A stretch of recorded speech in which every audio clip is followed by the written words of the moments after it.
Welcome to Milan Recording Studios. My name is James Powell Shockhurst, and in today's video I have a Williams Legato 3 sitting here on the bench next to me. I have been inundated with requests to review the various Williams products that are out in the market. I believe they have 3 different models. They might have more, but the bottom end one is the Legato 3. Then they also have the Allegro 3, which is around like $300 to $299, I think it is. And then there's also the Grand Symphony, which is like a piano-shaped one that costs over $1,000.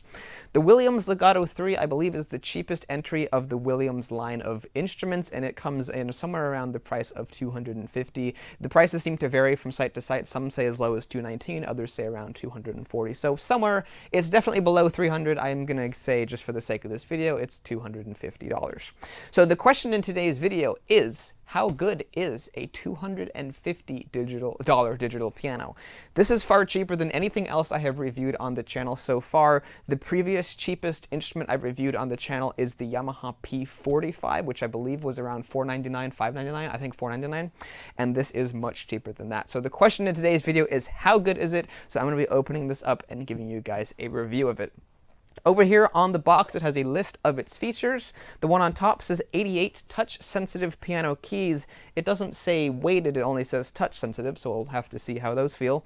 The next one on the bottom says Bluetooth Midi connects to computers, phones, and tablets, which is kind of cool. A lot of more expensive digital pianos have this feature, so it's kind of neat to see it in such a entry-level instrument. It's only for iOS, I believe, so I don't have an iPad at the moment, so I'm not going to be able to demo that in the video, but I might work on getting one of those soon, so maybe I'll return and do a review of the apps. I don't know. Below that, it says custom library of piano, organ, and keyboard sounds. On the instrument, I can see a piano button, an electric piano button, an organ button, a pad button, and a bass button, as well as a split, and I'm sure each one of these probably has multiple sounds to it, so we'll have to see how those all sound. Below that, it says reverb, chorus, and real-time modulation effect, which I'm actually kind of surprised that they would even include in a $250 digital piano that you can actually change and customize, so that's kind of cool. And then below that, it says includes a sustain pedal, the power supply, and the music rest. Now, I have low expectations for the sustain pedal. Typically on instruments of this price point, they're really rather poor, but they do usually do the job. And the power supply is a power supply, and the music rest, we will see how that goes. So let's open this up and review the Williams Legato 3 and see how it goes. All right, let me grab my knife here and open this up. Should be a nice, easy thing, if I can not miss the slot in the box. There we go. We will cut this side, and we will cut this side. Come on. I can just open it now. Yeah, there we go. And we will open up this side and put the knife away so I don't hurt myself. And there we go. This is the inside of the Williams box. All right, what do we have here? We have Williams customer warranty support and the music desk. So this here is the music desk. I'm actually surprised at the build quality of it. Just picking it up through the plastic, it actually feels a lot heftier than I expected. Let me tear open this plastic here and take it out and show you guys. It doesn't want to come out. Come on. The plastic's a bit annoying, I will say that, but hey. There we go. So this is the music desk. It's actually, thought that was paint for a second. It's actually surprisingly thick and heavy duty for a $219 instrument. It's kind of short and looks like when you put it in the instrument, it might be kind of, I don't know. We'll see if it leans back a lot or if it's more of a vertically oriented music desk. They should lean back a bit, and looks like the tabs have kind of an angle to them, so we will see how that works. The Williams logo on it, could kind of live without that, but oh well. I think it looks a bit silly. All right, so here we have the, what is this? Just like a customer and warranty support. Yeah, I don't think we need that. What else? We've got some foam. Looks like it was actually packaged pretty well.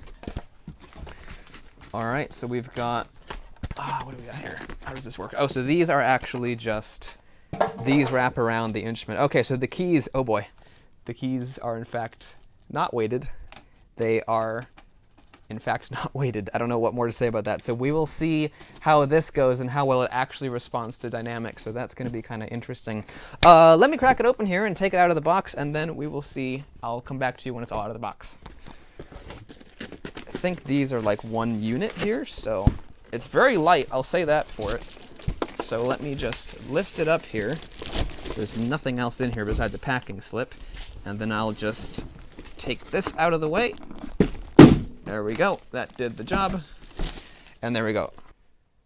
So before I dive into reviewing the Williams Legato 3, the first thing I wanted to kind of talk about is qualifying what this instrument even is and kind of talking about what my standards are for it. Because of its inherent quality, because it's around $250, I really can't compare it against something that is much more expensive, like a Yamaha P125 or an ES110 that costs $600 to $700.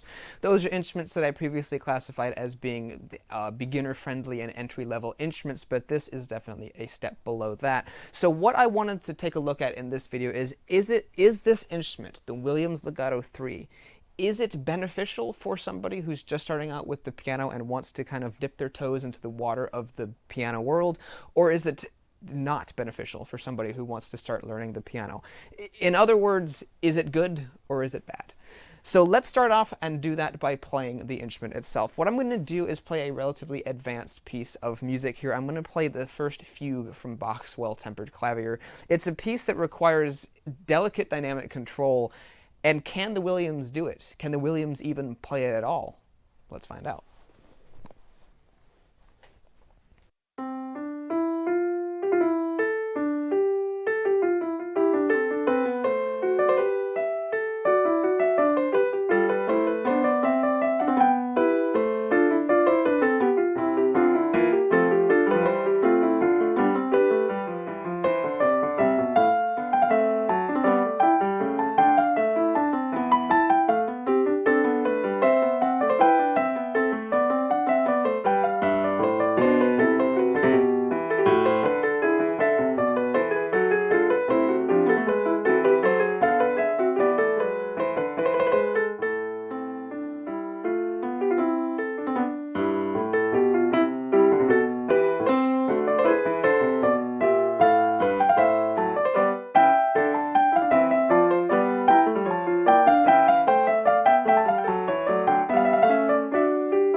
So that was the first fugue from Bach's Well-Tempered Clavier being played on the Williams Legato 3. So it actually can do it, which is a bit of a surprise.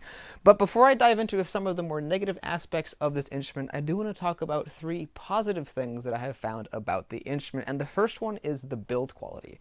The build quality of this instrument, while it is made probably entirely of plastic, the case is actually a lot more sturdy than I would have thought. This top panel has next to no give to it. It doesn't bend or bow or anything like that. And even the underside of it seems to be relatively quality. I mean, it's kind of hollow sounding, but it doesn't seem super flimsy either, which is kind of nice. It is very slim, and also I believe can be run off of D batteries, so you could easily slip it into your backpack or something like that, so that's kind of cool. But the build quality of it overall is actually a bit higher than I was expecting. The other thing that was a bit more quality than I was expecting is actually the pedal unit on this instrument. It's your typical kind of little flappy style pedal unit that sits on the floor and you push on it with your foot. Typically on digital pianos like this, those square style pedals tend to wander and crawl across the floor, but this one actually doesn't, surprisingly. It does have kind of a weird mushy rubbery feel, but it does do what it's supposed to do, and it actually stays in place on the floor, at least for me. Different flooring surfaces can yield different results, but for me here at the studio, it's actually staying in place quite nicely, so I'm actually pleasantly surprised about that one. It's one less thing I have to worry about, not only, you know, controlling the piano and making it do what I want, but I don't have to worry about where the pedal is going to be heading next, which is nice. The final thing that I wanted to talk about with this instrument, which I think is the biggest surprise, is the fact that it actually has 2 line outputs, one for the left and one for the right. Line outputs are crucial in a stage piano type instrument because if, for example, you're taking your instrument to another location, or even if you want to upgrade the sound of your own instrument, you can easily use these line outputs to plug it into an amp to make it sound better, to make it sound louder, and if you're performing in public, to make everyone be able to hear you better. So that's a massive surprise that a $250 instrument actually has proper line outputs. Most instruments, even some more expensive, like the Roland FP30, which is $600, does not have two line outputs. It only has headphone jacks, which are definitely not as high quality. And when you plug headphones into it, you can't use the internal speakers, so that can make recording things sometimes weird. So that is a nice touch that it has two proper line outputs. I'm really surprised about that, but as you could hear, the sound quality probably isn't something you'd want to be running through a speaker in public. It does have this strange kind of like harmonic tone for each note. It's got this weird metallic ringing sound for each note. I'm not even sure why that's there, because if that wasn't there, I probably wouldn't even be all that disappointed with the piano sound. It's obviously not great, but that weird metallic ringing, which I'll demonstrate here in a minute, really makes it sound really bad. I don't know why that's there. I don't know how that got there in the recording or sampling process, but somehow it did, and somehow it's here in the Williams Legato 3. If you listen carefully to basically every note on the piano, although it sometimes seems to be worse on other keys than others, every time I play a note, if you listen carefully, you'll hear this weird high-pitched ringing sound. Like this C sharp doesn't really have it, but this D definitely does. Big time.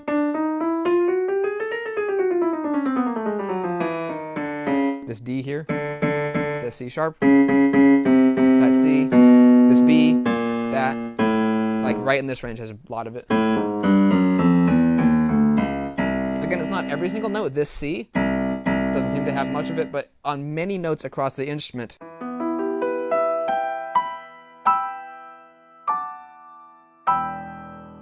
it has this strange harmonic ringing tone that makes listening to it rather unpleasant, at least for me. When I first played it, I was thinking that that was just the internal speakers, but actually listening to the line outputs, it also has it there too. So it's definitely something that is inherent to the sound of the instrument, and not something that would be fixed by running it out through to an amp or a better speaker system. Other than that, the sound of the acoustic piano is, well, you know, it's kind of to be expected for a $250 piano. I mean, it does sound like a piano, but I don't think it actually changes too much in timbre. It's just the same tone being played louder and softer. And the other thing that makes it very strange to play is the action, which is, to say the least, not very good. It's very strange. It has a really weird, inconsistent dynamic response, and that can make playing certain types of music very difficult. I chose the Bach piece as the first thing to play because it's one of the actual pieces of music that you can play rather well on here, but a lot of other music that I'll demo later is not quite as good sounding. It's very difficult to get it to play consistently at a certain volume. It's very, very, very easy to make it play too loud or too quiet. And one weird thing I noticed about it is no matter how quietly you push the key down, it will always make a sound, at least from what I was testing earlier. Yeah. So when I push the key down, no matter how slowly I push it down, it will always make a sound, even though it's very quiet. It always will, even on the piano sound, which is not how a real piano or most digital pianos work, those that have a proper weighted action. When you push the key down very slowly, like I'm doing right now on a real acoustic piano or most other digital pianos, there will not be a sound, because that's not how the action works. But here, even though, there it is, even though you push the action down very slowly, it makes a sound, so that kind of makes playing it a little bit weird, and the keys overall have a very springy, kind of gummy response, because they are not actually weighted, they just have springs, and they have a very light touch as a result. And so that makes playing dynamics very difficult, although they do, in fact, have dynamics.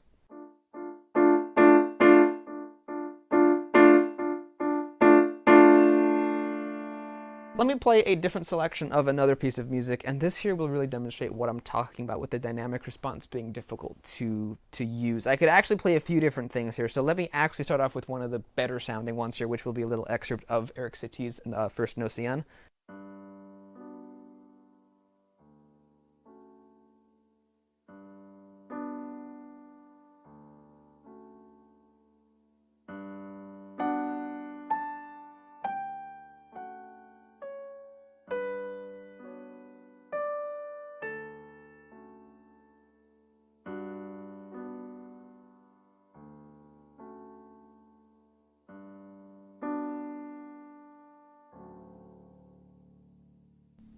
As you can hear, the dynamic expression and volume is kind of all over the place. Sometimes the left-hand notes come out too loud, other times the right-hand notes come out way too quiet. The melody, I think, was pretty consistent there, but the chords and the lower notes in the left hand were quite all over the place. So it's just, for some reason, very difficult to play at a very consistent dynamic volume. Let's try the first movement of Moonlight Sonata, a little excerpt of that.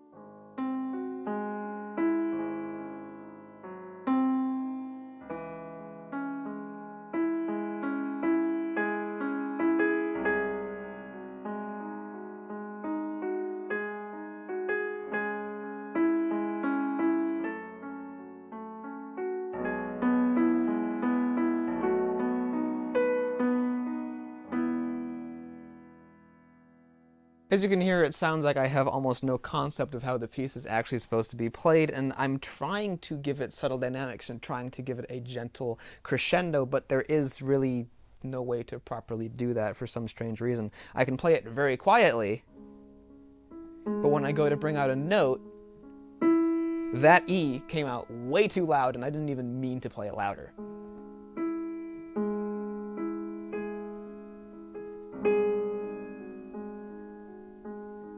These melody notes I'm playing with the right hand are supposed to be nice and louder. Kind of like that.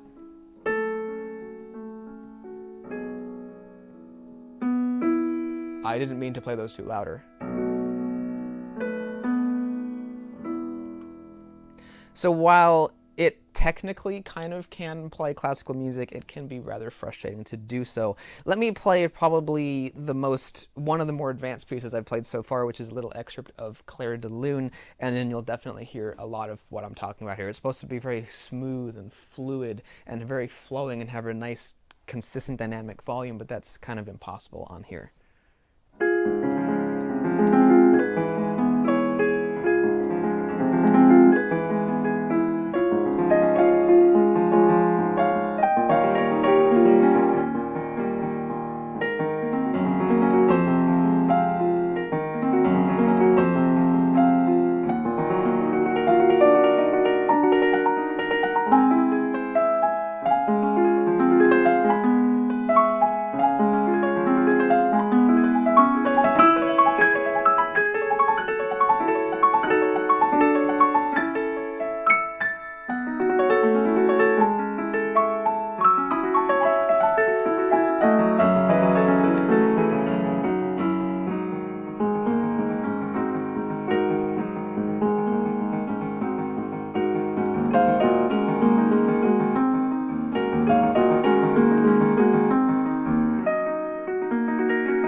The other thing that makes playing this instrument very difficult when it comes to the action is the fact that the keys, both the white keys and the black keys, get dramatically heavier as you move in towards the base of the key. This, coupled with the fact that the keys don't even feel like a real piano, make it quite difficult to play consistently at a consistent volume. So that is a little taste of what piano music sounds like on the Williams Legato 3. I don't really think I even need to say much about it. I think you guys can make your own opinions about it. There is a second piano sound here,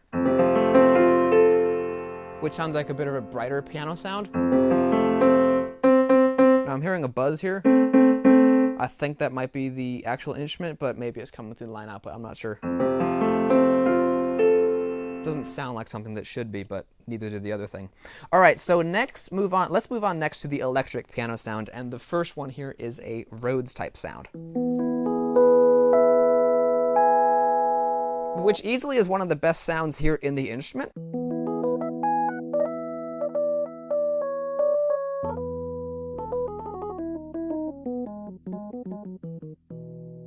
It actually sounds kind of decent and kind of fun to play.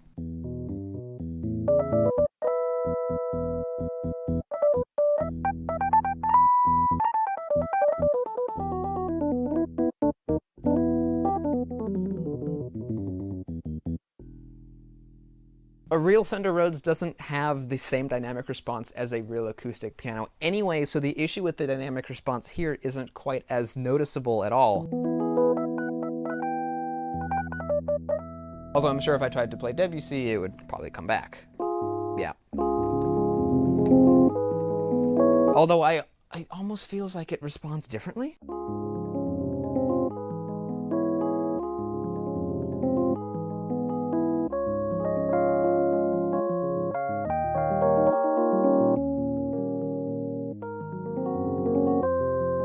I'm dropping way fewer notes than I was in the acoustic piano sound.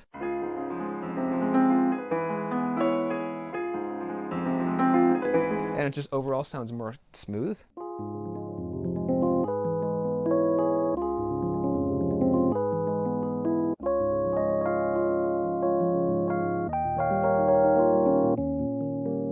Which is kind of strange. So the Rhodes electric piano sound actually is pretty decent. There are also chorus and reverb effects too, which you can toggle on and off. The chorus.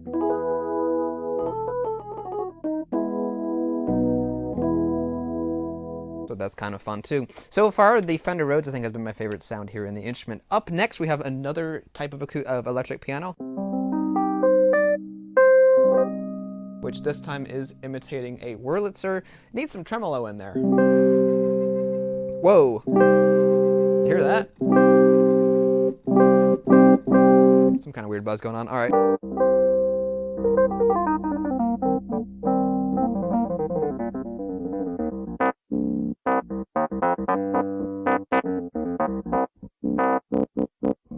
Oh, this is weird. Look at this. I've noticed this before, that there's a weird, like, delay in the lower registers when I'm playing on the whirly sound. I'm trying to play loudly here, but not all the notes come out loud. Like that one. That was supposed to be loud like the last one, but it just wasn't, so that's kind of strange. Up next, we have organ sounds. These are very shrill and rather annoying, but the action of this instrument does actually lend itself rather well to organ playing because it's light, kind of like an organ action is. So if the organ sounds were better, I'd say that it was actually pretty good for organ sounds, but unfortunately, in my opinion, the organ sounds here are very shrill and harsh and a bit annoying, kind of whistly and high-pitched.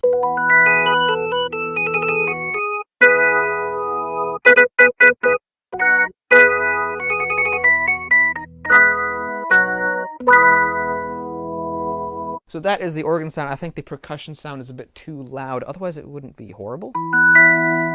Because the actual organ tone's not the worst I've ever heard, but that percussive click at the beginning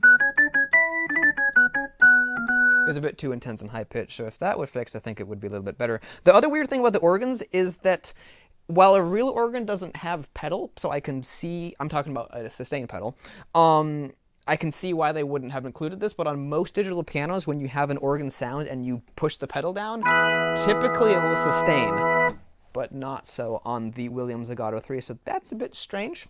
Up next is another organ sound.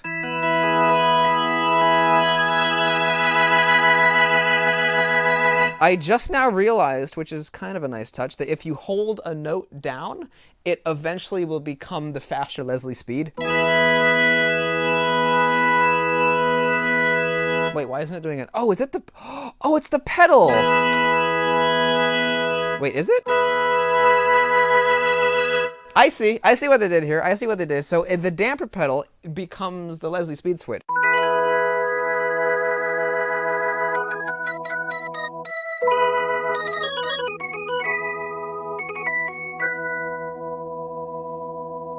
I'm not gonna lie, that's actually kind of a nice touch.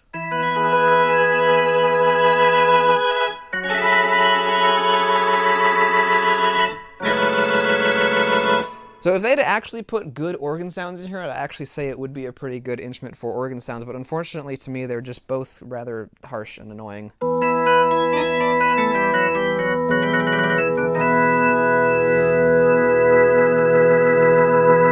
But the action is actually quite well geared towards being played like an organ, so that's kind of cool. One thing it's bad at doing, though, is glissandos. At least the same way you do them on the Hammond B3. because your finger tends to get stuck on the key and then make the whole piano move. Because the keys themselves are actually rather flimsy. They have a lot of side-to-side slop and just kind of aren't great for doing glissandos. But other than that, it wouldn't be terrible for doing organ sounds on. Up next, we have the pad sound. So this is basically string pads.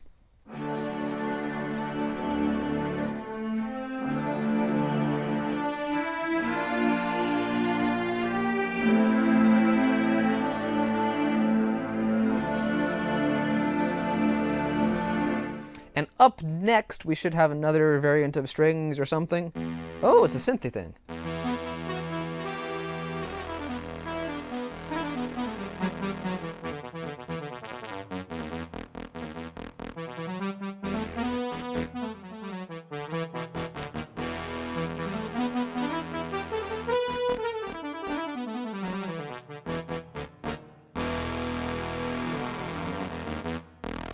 That's actually kind of fun. I actually like that sound. It's weird, but it's fun to play, I'm not gonna lie.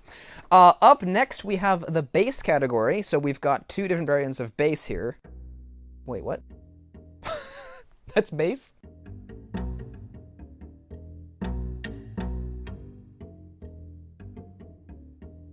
Okay. Then we have another variant of bass. That sounds more like a bass.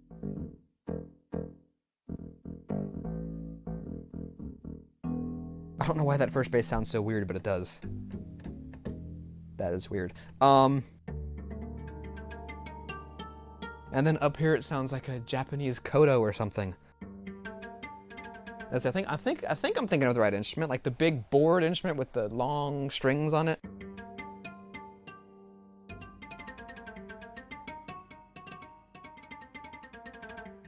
That's what that sounds like to me, more than an upright bass, but that is the bass sound. You can also split sounds. You can layer sounds by pushing two buttons at once. If you double tap a button, it will layer the two sounds in that category together. So this is both the electric pianos.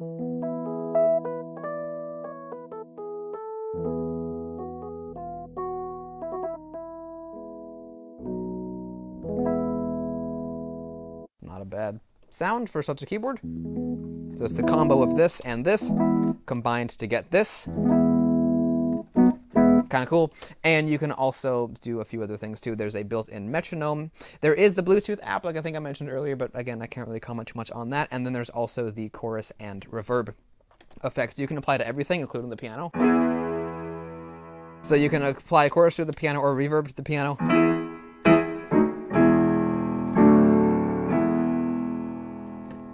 So that's kind of cool. But overall, that is the Williams Legato 3. Now, obviously, it's not the world's highest quality instrument. The sounds in it are not great. The user experience is really not great. I think that's the biggest issue, is the user interface. Not the user interface. The user interface is fine. Sorry, I mean the user experience with the action. It's just the dynamic response is so off, especially with the piano sound, that it makes playing most any music virtually impossible to sound good. What's some other classical music? Maybe we can play another, like this sounds alright, I guess.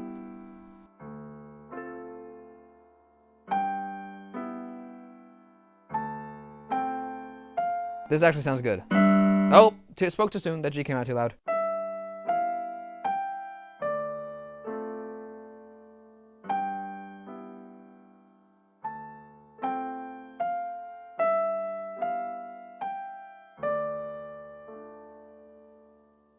So the question is here, if somebody is looking to get themselves or their child an instrument, a piano, to get into learning an instrument and being able to play the piano, is the Williams Legato 3 a viable first option? And at first it might seem tempting and it might seem like, definitely yes, you cannot go wrong for $250, but in my opinion you can, and this is where you could go wrong for $250. I understand that it's an instrument on a budget and it is very cheap, but to me it's just not helpful to a musician. I struggle to make actual good music on here. You can hear that my playing, if you're familiar with my other videos, you'll know that I don't sound this bad all the time. This is the worst I've ever played in a video on YouTube, and it's because of the Williams Legato 3. I'm not intentionally making the dynamic sound wonky. I'm not intentionally dropping half the notes in clair de lune. That's just literally the instrument. I'm trying my best. You can kind of adapt for its weirdness and its quirks, like with that last Gymnopédie, it actually sounded almost decent, so you can kind of compensate for what its weirdnesses, but that's not really something that you should be doing, because the qualities that are found in this action of this instrument, the inconsistent dynamics, are not something you'd find even in a cheap piano. Even a cheap $1,000, $2,000 piano would at least be able to play consistent dynamics, assuming the action is at least somewhat close to being moderately well regulated. So while it may seem appealing to have an instrument that's this affordable, in my opinion, it would be better to simply either save up money or just make the big dive and get something a little bit more expensive. Even something just a tad bit more expensive. The Yamaha P45. I believe that's like $399. Maybe it's $499 or $450, but it's very, very cheap. It doesn't have line outputs, which is a bit of an issue. But it's a much better instrument with a much better action that will allow you to play consistently and actually make some good music. One thing this is good at is doing scales. But of course, if you're looking to get inspired by playing the piano, this instrument simply is not going to be cutting it.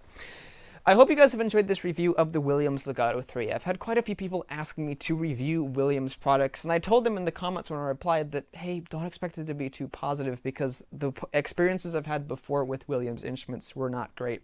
Almost all the time when I go into a certain music store in America, a big chain that seems to carry Williams exclusively, almost every single time the Williams products will be broken. So I also don't think that it will last very long. As I've been talking here, every now and then the pedal will give out a pitiful squeak, so I think that might eventually fail too. So while it may seem tempting to buy an instrument that's this cheap, I really cannot recommend doing so. So hopefully you guys have enjoyed this review of the Williams Legato 3. If you did, you might want to go check out my channel and see some of my other videos where you can hear me playing a bit better on more higher quality, both digital pianos and acoustic pianos as well. So if this is your first video of mine you've ever watched and you don't believe I'm physically possible to play the piano, you might want to go check out some of my other videos, because I can actually do that. This is just not bringing out the best of my qualities. I've done lots of cool videos of digital pianos, acoustic pianos, keyboards, organs, and all kinds of really cool stuff. So if any of that sounds cool, you might want to go check out my channel. And if you do that, thank you very much, and I'll see you in the next video.